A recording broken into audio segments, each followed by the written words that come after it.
Hello everyone, in this video I'm gonna train an AI model, test it and show the code along the way.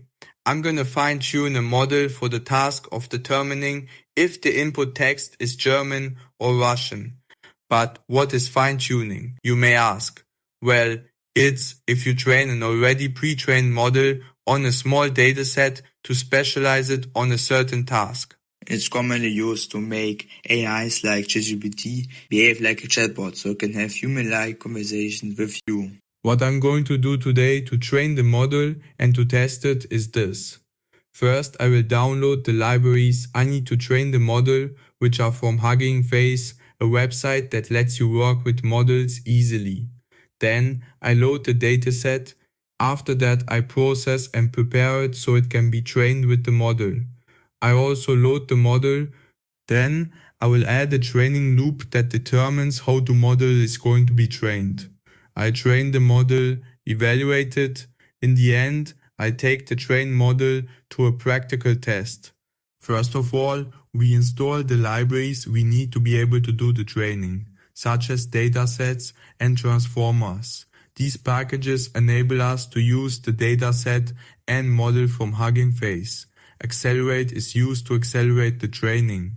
For I also installed this package because I had problems when I pre-processed the data, and I installed a free TPU client to use with Accelerate for training. Then I log to the Hugging Face hub where I will download the dataset and model from.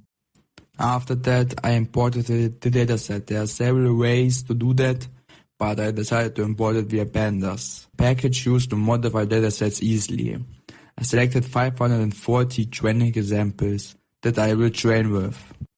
I then installed an older version of NumPy because I had problems training with the newer versions and it fits better into my training setup. I load the tokenizer to tokenize the training data. The data will be passing through this function that not only tokenizes them, but also pads the length of an individual training example to the longest sequences. So the model doesn't process with the entire input window, but only with the maximal window of the length of the longest sequence in the training example. A data qualifier is also prepared that will later prepare and unify the format of the loaded data. In the next block, the prepared tokenization function is executed. And the selected data is processed and merged into a new tokenized dataset. Then this new dataset is split up, one part for training and the other for testing the model after training.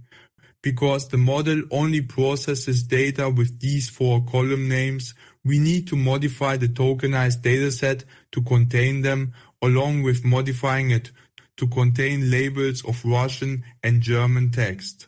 Because the labels should be numbers and not strings, we marked all German texts with a 0 and all Russian text with a 1. We also set the dataset format to torch, so it is formatted back to an optimized state for training.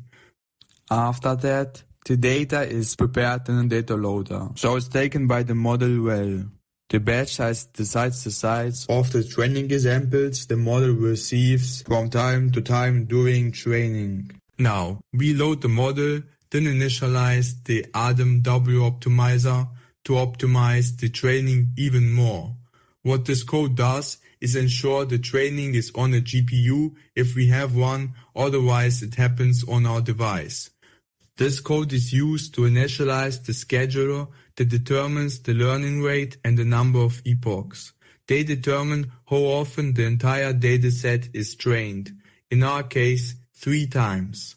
By training the entire dataset several times, the model can learn from the data more. That adds a progress bar. This code starts the training.